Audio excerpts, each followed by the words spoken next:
புதிய தலைமுறை ஊடகத்தின் சார்பாக நேற்றைக்கு வட்டமேசை விவாதம் அப்படின்ற ஒரு விவாத நிகழ்ச்சி ஆம்பூரில் நடைபெற்றுச்சு. அதில் நாம் தமிழர் கட்சியின் சார்பாக நான் கலந்துக்கிட்டேன், பாஜக சார்பாக ஜி.கே. நாகராஜ் கலந்துக்கிட்டாரு, அதிமுக சார்பாக கல்யாண சுந்தரம், திமுக சார்பாக எழிலரசன், அதே மாதிரி விசிக சார்பாக ஆளூர் ஷானவாஸ், தாவேக சார்பாக அதனுடைய ஆதரவாளர் முஸ்தபாவும் கலந்துக்கிட்டாங்க. இந்த விவாதம் பாதியிலே முடிவடைஞ்சிருச்சு. என்னால் கடைசியாக ஒரு சுற்று பேச முடியாமல் போயிடுச்சு. விசிக காரங்களும் அதிமுக காரங்களும் அடிச்சுக்கிட்டதுனால இந்த விவாதம் பாதியிலே நிறுத்தப்பட்டுச்சு. இந்த ஊடக விவாதங்கள் மக்கள் மத்தியில் நடக்கிறப்ப தொடர்ச்சியான கலவரங்கள் அங்கே நடக்குது. இது வரைக்கும் வெட்டுக்குத்தாகல. அதை தாண்டி மற்ற எல்லாமே அங்கே நடந்துருச்சு. சேரை பறக்க விடுறது அத்தனை சம்பவங்கள் நடந்துருச்சு. அப்படியான ஒரு சம்பவம் தான் நேற்று நடந்துச்சு. அதனால் என்ன நடந்துச்சு அப்படின்னு நிறைய உறவுகள் கேட்டாங்க. அதை உங்க கூட பகிர்ந்துக்கணும் அப்படின்னு நினச்சேன். ஸோ என்ன நடந்துச்சு அப்படின்றது தான் இந்த வீடியோவில் நம்ம பேச போகிறோம்.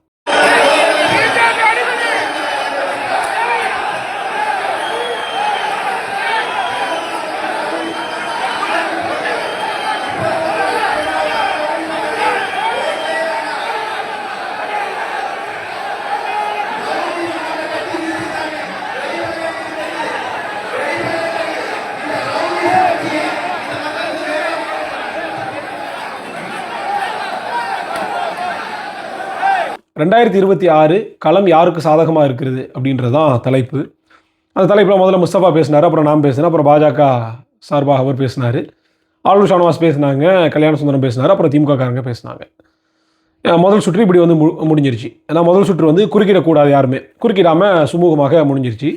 ஆனால் முதல் சுற்றிலே நானும் காட்டமான விமர்சனத்தை வச்சேன், கல்யாண சுந்தரம் அண்ணனும் காட்டமான விமர்சனங்களை வச்சாங்க, பாஜக சார்பில் கருத்தை வச்சாங்க. இதுக்கு ஆளூர் ஷானவாசனை பதில் சொன்னாங்க, திமுக காரர்கள் பதில் சொன்னாங்க. ரெண்டாவது சுற்று குறுக்கிட்டுக்கலாம். அப்போ ரெண்டாவது சுற்றில் பேசும்போது என்ன ஆயிடுச்சுன்னா, திருப்பரங்குன்றம் சப்ஜெக்ட் வருது. வர்றப்ப கிட்டத்தட்ட ஒரு 25-30 நிமிஷம் இருக்கும்.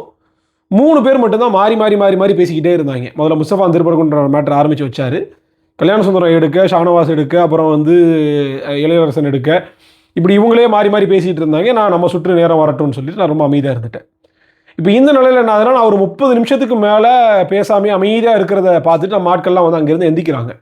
எந்திரிச்சு என்ன அவங்களுக்கு வாய்ப்பே கொடுக்க மாட்டீங்கன்னு கேட்குறப்ப நான் அவங்கள ஒழுங்குபடுத்திட்டேன். உட்காருங்க, ஒழுங்குபடுத்துறதுக்கு நெறியாளர் இருக்காங்க, நீங்கள் பேசக்கூடாது, உட்காருங்கன்னு சொல்லி உட்கார வச்சுட்டேன்.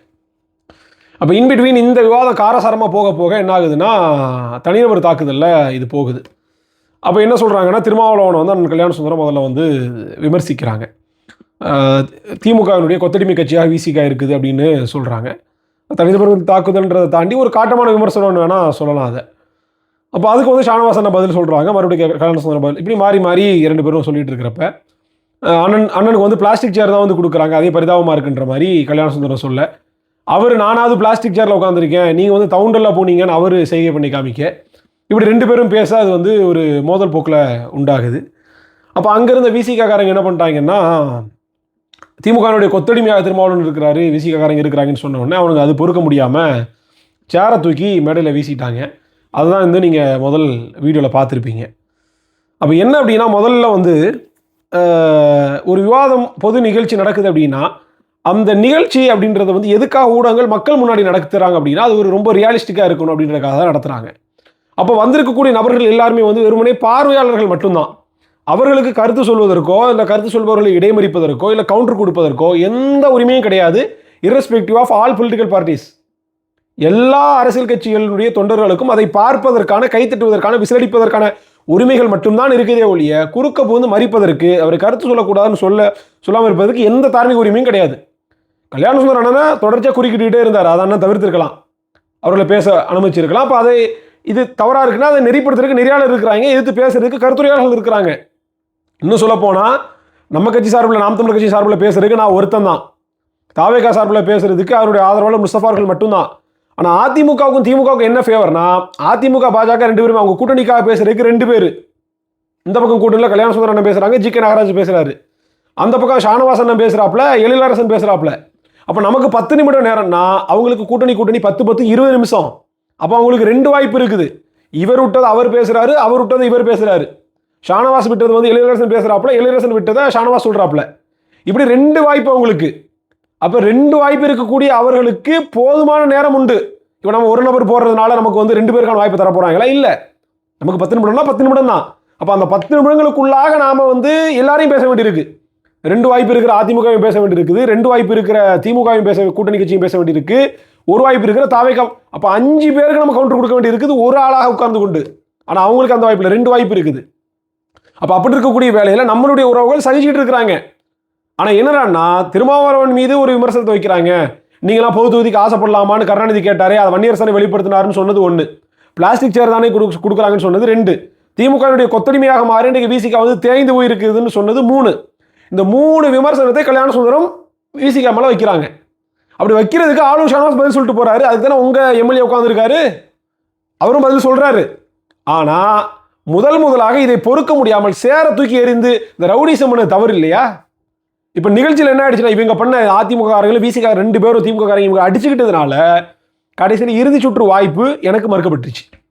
நம்ம இதுக்குன்னு பஸ்ஸு பிடிச்சி நேரம் ஒதுக்கி ஒரு நாள் செலவு பண்ணி நம்ம கண்டென்ட்ஸ் எல்லாம் ப்ரிப்பேர் பண்ணி காசு செலவு பண்ணி அங்கே மண்டபத்தை அறையை புக் பண்ணி அங்கே போய் உட்காந்து நோன் பண்ணு வராமல் அங்கே போய் வந்து நம்ம பேசணும்னா கடைசியில் முஸ்தபா இறுதி சுற்று பேசிட்டார், கல்யாண சுந்தரம் பேசிட்டார், ஜி கே நாகராஜ் பேசிட்டாரு, ஷானவாசன் கூட கொஞ்சம் சொல்லிட்டாரு. இறுதியாக இறுதி சுற்று பேசுவதற்கு வாய்ப்பு இல்லாமல் நமக்கு போயிடுச்சு. ஊடக விவாதம் பாதியிலே நிறுத்தப்பட்டுருச்சு. அப்போ வேறு வாய்ப்பு இல்லாமல் முடிஞ்சிருச்சு, போங்கன்னாங்க, கிளம்பி வந்துட்டோம். அப்போ இவங்க சண்டை போட்டுக்கிட்டதுனால நம்மளுடைய உரிமை, நம்மளுடைய ஒரு சுற்று பாதிக்கப்பட்டுருச்சு. கடைசியில் இவங்க எல்லாம் பேசட்டும் நாகரீகம் கருதி நான் இருந்ததுனால எனக்கான வாய்ப்பு நேற்றைக்கு வந்து மறுக்கப்பட்டுருச்சு. இதில் என்ன வேதனை அப்படின்னா, நீங்கள் பாருங்கள், இது வந்து முதல் சம்பவம் இல்லை, தொடர்ச்சியாக நடக்குது. ஊடகங்கள் டே டு டே டிபேட் எடுக்கிறாங்க, லைவ் டிபேட்டு, அதில் வந்து ஆடியன்ஸ் இருக்க மாட்டாங்க. அப்போ அதில் வந்து இந்த மாதிரியான சிக்கல்கள்லாம் வராது. ஆனால் ஆடியன்ஸை கூப்பிடும்போது என்ன ஆகுதுன்னு சொன்னால், கட்சிக்காரங்க கும்பல் மனநிலையில் உள்ளே வந்துடுறாங்க. அதாவது மேலை நாடுகள்ல எல்லாம் வந்து இந்த மாதிரி ஆடியன்ஸ் வச்சு நடத்துவாங்க. வர்ற மக்கள் வந்து மாற்று கருத்துக்களுக்கும் மதிப்பளிப்பாங்க. ஒரு பொது விவாதம் அப்படின்றது வந்து கருத்துக்களுடைய மோதல் தான் விவாதம். ஒரே கருத்தை பேசுறதுக்கா விவாதம்? அது கலந்துரையாடல்.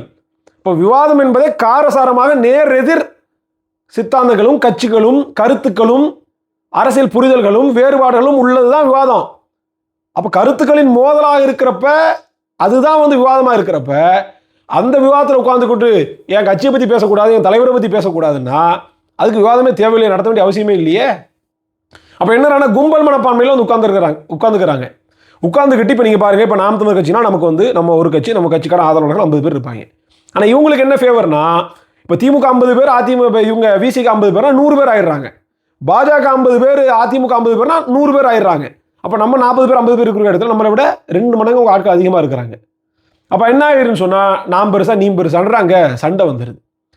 அப்போ ஆடியன்ஸ் தரப்பில் உட்கார்றவங்க மாற்று கருத்துக்கு மதிப்பளித்து மாற்று கருத்து அவங்க சொல்லட்டும், அதுக்கு வந்து நம்ம கட்சிக்காரங்க இருக்கிறாங்க, நம்ம கட்சியினுடைய ரெப்ரஸன்டேட்டிவ்ஸ் 1 இல்லை 2 பேர் இருக்கிறாங்க, அவங்க பதில் சொல்லிட்டு போறாங்கன்றதை அனுமதிக்கிற அந்த மனப்பக்குவம் இல்லை, எந்த கட்சிக்காரங்கள்ட்டையும் இல்லை.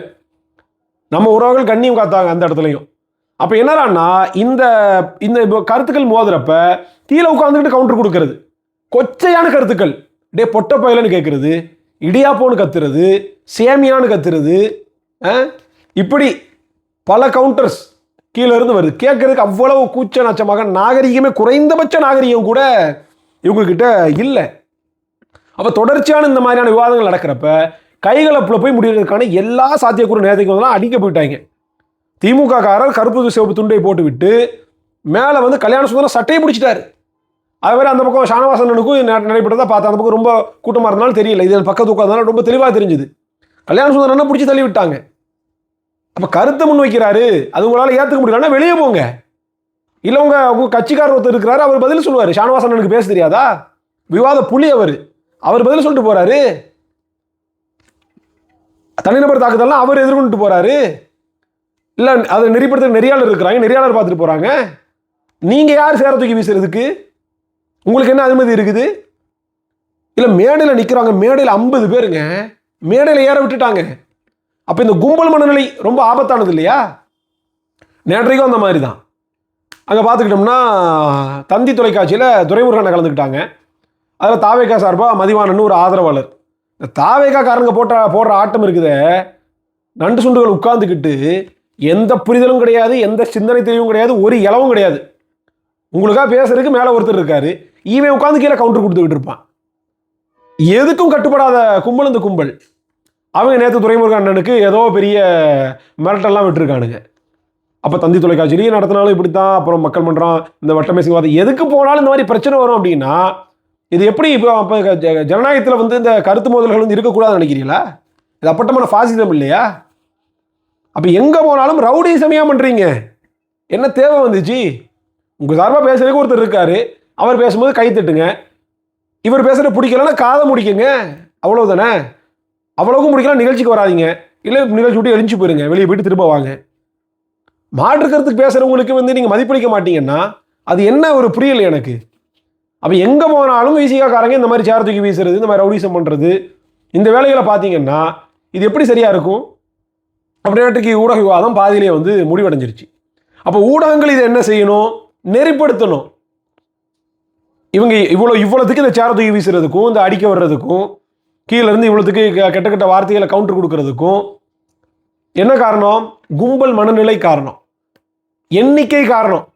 அப்போ ஒரு ஊடகம் இப்போ புதிய தலைமுறை ஒரு விவாதத்தை ஏற்பாடு செய்யுது அப்படின்னா அந்த விவாதத்தில் 6 பேர் பங்கேற்கிறாங்களா, 6 கட்சிக்காரங்களா, ஒவ்வொரு கட்சிக்காரங்களுக்கும் இவ்வளவுதான் சீட் அலவுடு. ஒரு கட்சிக்காரங்களுக்கு 30 பேர் இல்லை 50 பேர். 50 பேர்னா நாம் தமிழருக்கு 50, திமுக எல்லாம் சரிசமமாக 50 தான். ஒரு டோக்கன் இஷ்யூ பண்ணுங்க, ஒரு பாஸ் கொடுங்க. யார் வந்து சிறப்பு விருந்தினராக அங்கே கட்சிக்காரர் போய் யார் இப்போ நான் வந்து நாம் தமிழ் சார்பாக வரேன்னா என்கிட்ட 50 பாஸ் தாங்க. ஷானவாசன் வராரா, ஷானவாசன் கிட்ட 50 கொடுங்க. கல்யாண சுந்தரம் வராரா, கல்யாண சுந்தரத்துக்கிட்ட 50 கொடுங்க.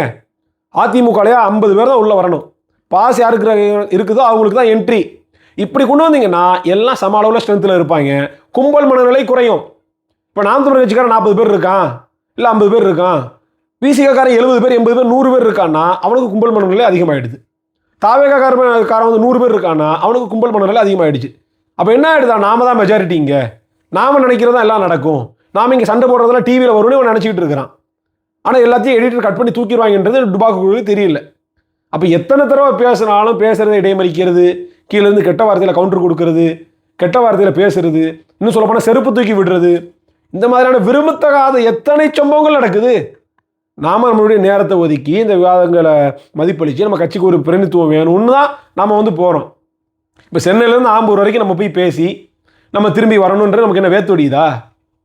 இல்லை மற்ற ஊர்களுக்கு போகணும் என்ன தேவை வந்துச்சு? நம்ம நேரத்தை ஒதுக்கி போகிறோம்ல, நமக்கு என்ன தேவை வந்துச்சு? ஒரு தேவையும் இல்லை.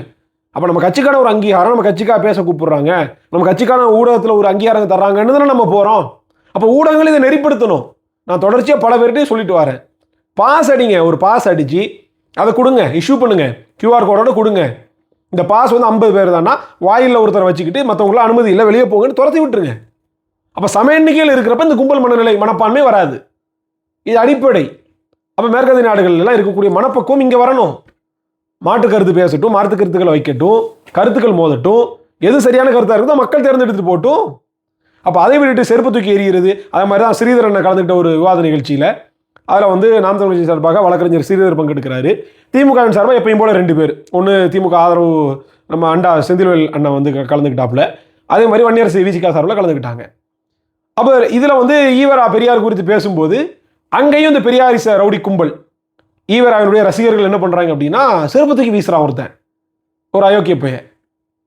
அப்போ நாகரீக பாடம், முற்போக்கு பாடம், மாற்றாங்கருத்துக்கும் மதிப்பளிங்க, மாற்றாந்தோட்டத்து மல்லிகைக்கும் மனமுண்டுன்னு அண்ணாதுரை பேசிட்டாரெல்லாம் பாடம் எடுக்கக்கூடிய இந்த கும்பல் செருப்பை தூக்கி வீசுறாங்க. என்னங்க நாகரீகம் இது?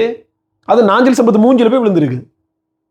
இது கேவலம் இல்லையா? அதெல்லாம் நீங்கள் பாஜகவை பேசுறீங்க, பாஜக பாசிசம், பாஜக பாசிசம் தான். நீங்கள் செய்யறதுக்கு பேர் என்ன? இது கும்பல் மனநிலை இல்லையா? இது மாப் மென்டாலிட்டி இல்லையா இது? அப்போ திமுகவுக்கு எதிராக மேடை போட்டு பேசினா மேடைக்கு ஏற வேண்டியது, பேனர்களை கிழிக்க வேண்டியது, போடியத்தை தள்ளிவிட வேண்டியது, சரக்கு பாட்டில் வந்து மேடைக்கு வீச வேண்டியது, கள்ளத்துக்கு அடிக்க வேண்டியது, பெண்ணாக இருந்தாங்கன்னா அவங்கள அந்த மோளை இந்த மோளை அசிங்கமாக கேட்க வேண்டியது. இப்படி அப்போ நாம் தமிழ் கட்சி மேடையில் ஏறதுக்கான துணி உனக்கு எங்கே வந்துச்சு? நாம் தமிழ் கட்சிக்காரமால செருப்பு விடுறதுக்கான துணி உனக்கு எங்கேருந்து வந்துச்சு? நாம் தமிழ் கட்சிக்காரங்களை வந்து இடைமறிக்கிறதுக்கான பேசுறதுக்கான துணி உனக்கு எங்கே இருந்துச்சுன்னா அதிகாரம் உங்கள் கையில் இருக்குது. அதனால தானே ஆடுறீங்க. இதே திமுக ஆட்சியில் இல்லாதப்ப நாம் தமிழ் கட்சி மேடையில் ஏறணுன்ற உனக்கு துணி உனக்கு வந்துச்சா? வரலை. அப்போ இன்னைக்கு ஆட்சியாக இருக்கிறதுனால போலீஸ் நம்ம கண்ட்ரோல் தான், எஸ்பி நம்ம கண்ட்ரோல் தான், இன்ஸ்பெக்டர் நம்ம கண்ட்ரோல் தான், டிஎஸ்பி நம்ம கண்ட்ரோல் தான். நம்ம எம்எல்ஏவை சொன்னால் எதுவும் கேஸ்லாம் போட மாட்டாங்க. இந்த துணிவு தானே. அப்போ அதிகாரம் இருக்கக்கூடிய துணிவில் என்ன பண்ணுறாங்கன்னா மாற்று கருத்து எவன் பேசினாலும் சரி. அப்போ விவாதத்துக்கு வரமாட்டேன்னு விவாதத்தை புறக்கணிச்சு விட்டு போயிருங்க. தாவேக்கா புறக்கணிச்சாங்கல்ல. இப்போ அந்த நியூஸ் 24 அந்த ஊடகத்தில் திருவள்ளூரில் தாவேக்கா சார்பில் ஒரு பையன் ஒரு இது உளறி கொட்டிட்டான். ஒரு வெகுளியான ஒரு பையன் அப்போ அதுக்கப்புறம் என்ன பண்ணிட்டாங்கன்னா யாரும் போகக்கூடாதுன்ற மாதிரி இப்போ சொல்லிட்டாங்க. இப்போ யாரும் தாவேக சார்பில் வரதே இல்லை ஊடக விவாதங்களுக்கு. அப்போ தலைவன் ப்ரெஸ் மீட் கொடுக்காதது தொடங்கி கீழ்மட்டத்து வரைக்கும் யாரும் வர்றது இல்லை. ஆதரவு வட்டத்தில் இந்த இவர் முஸ்தபா, அது மாதிரி இப்போ இந்த மதிவானன் ஒருத்தர் பேசுகிறாரு, அது மாதிரி இந்த காமேஷ், இந்த மாதிரியான நாட்கள் தாவேக்கு ஆதரவு வட்டன்னு ஒரு 4-5 லெட்டர்பாடுகளை வச்சுக்கிட்டு தான் இப்போ வண்டி ஓட்டிகிட்டு இருக்கிறாங்களே தவிர தாவேக்காலந்து பேசுறதுக்கு அஃபிஷியல் ஸ்போக்ஸ் பர்சன் யாரும் வர்றது இல்லை. ஏன்னா விவாதத்தில் வாங்குற அடியை நம்மளால் தாங்க முடியல, ஹீட்டு தாங்க முடியலன்னு யாரும் வர்றதில்லை. எல்லா அடியையும் இடிதாங்கி மாதிரி எங்கள் அண்ணன் முஸ்தபா தான் வந்து தாங்கிட்டு இருக்கிறாப்புல. அப்போ தாவேக்கா புறக்கணிச்சு விட்டோமா, நீங்களும் புறக்கணிச்சு விட்டு போயிருங்க, விவாதத்துக்குலாம் வரமாட்டோம்னு திமுகவும் சரி மற்ற கட்சியினரும் சரி. அவள் குறைந்தபட்ச ஜனநாயக மனப்பான்மை இல்லை. இது தொடர்ச்சியாக நடக்குது. தொடர்ச்சியாக ஆட்களை சேர்க்கறது, ஆட்களை வச்சுக்கிட்டு ரவுடிசம் பண்ணுறது. அங்கே இந்த மாதிரி நான் மீண்டும் சொல்கிறேன், ஊடகங்கள் இதை நெறிப்படுத்தணும். இல்லை இது தொடரும் அப்படின்னா நாம் வந்து விவாதத்தை புறக்கணிக்கிறதுக்கான வாய்ப்பு தான் வரும். அதில் அப்படி இல்லைன்னு சொன்னோன்னா இது வந்து என்ன ஆகும்னா நேற்றைக்கு வந்து மோதலில் முடிஞ்ச மாதிரி இனி அடுத்து வெட்டுக்குத்து கூட ஆகலாம். ஏன்னா அந்த மனநிலையில் தான் அவங்க இருக்கிறாங்க. எதிர்கருத்து பேசுனாலே சேரை விடுவேன், அடிப்பேன் அப்படின்னு சொல்கிறாங்க. இப்போ நான் இன்றைக்கி சேரை விட்டு விசிக்காரங்க இல்லை மற்ற கட்சிக்காரங்க நாளைக்கு கல்லை விட மாட்டாங்க, கத்தியை விட மாட்டாங்கன்றதுக்கு என்ன ஒரு உத்தரவாதம், என்ன இது இருக்குது? நம்ம உட்காந்துருக்கிறது 10 அடி தூரத்தில் உட்காந்துருக்காங்க. அவங்க எடுத்து ஒரு இதை விட்டாங்க, நம்ம பேசிட்டு விட்டாங்க, நம்ம உயிருக்குன்னு உத்தரவாதம் இருக்குது. அப்போ எல்லாவற்றையும் எதிர்கொண்டு துணிவோடு தான் நம்ம அங்கே போய் பேசுகிறோம். அப்போ அப்படி இருக்கக்கூடிய வேலையில் ஊடகங்கள் பேசக்கூடிய பேச்சாளர்களுக்கான விருந்தினர்களுக்கான பாதுகாப்பை அளிக்கணும். அதுக்கேற்ற வாய்ப்புகளை வந்து வழங்கணும். அப்போ இந்த மாதிரியான கும்பல் மனநிலை அப்படின்றது வந்து ரொம்ப ரொம்ப தமிழ்நாட்டுக்கு ஆபத்தானது. அப்போ நான் திருமாவளவனாக இருக்கட்டும், விசிக கட்சிக்காரங்களாக இருக்கட்டும், இல்லை மற்ற திமுக அதிமுக இவங்க எல்லாருமே தாவேகா உட்பட அத்துணை பேரும் கட்சிக்காரர்கள் நெறிப்படுத்துங்க. நாம் தமிழ் கட்சினா நாங்களும் அதை செய்கிறோம். அப்போ எல்லோரும் தங்களுடைய தொண்டர் மனநிலைன்றது இருக்குது, எல்லாருக்கும் இருக்கும், கோபம் வரதான் செய்யும். நம்ம தலைவரை பற்றி பேசும்போது தொண்டர் மனநிலை அப்படி தான் இருக்கும். ஆனால் தொண்டர் மனநிலையோடு இருந்தால் பிரச்சனை இல்லை. தொண்டர் மனநிலை குண்டர் மனநிலையாக மாறும்போது தான் நேற்றுக்கு ஏற்பட்ட மாதிரியான பிரச்சனைகள் வந்து ஏற்படுது. அப்போ எல்லாரையும் வந்து ஒழுங்குபடுத்துங்க. அப்படி யாராவது தகராறு பண்ணுறாங்கன்னா உங்கள் விருந்தினர்கள் நீங்களே வந்து அவங்களை வெளியே போக சொல்லுங்கள், இல்லை அவங்களை அமைதிப்படுத்துங்க. ஷானவாசன் செஞ்சார், கல்யாண சுந்தரம் பண்ணி செஞ்சாப்புல. ஆனால் சேர விட்டதுக்கப்புறம் ஷானவாசன் அமைதியாகிட்டாப்புல, இங்கிட்ட அதிமுக கல்யாண சுந்தரனும் இது பண்ணல. அப்போ ஒரு கட்டத்துக்கு மேலே என்ன ஆயிடுச்சு, நான் நெறியாளர் இது பண்ணுறாரு, அங்கே இருக்கக்கூடிய அந்த நிகழ்ச்சி ஏற்பாட்டாளர்கள் பண்ணுறாங்க, போலீஸும் பெரிய அளவுக்கு இல்லை, 4-5 பேர் தான் இருக்கிறாங்க. அப்போ கண்ட்ரோலே பண்ண முடியலை. அது கலவரமாகாமல் தப்பித்தது மிகப்பெரிய ஒரு என்ன சொல்கிறது ஒரு நல்ல செய்தி தான் சொல்லணும். அந்த அளவுக்கு வெட்டுக்குத்துல போய் முடிஞ்சிருக்கும்.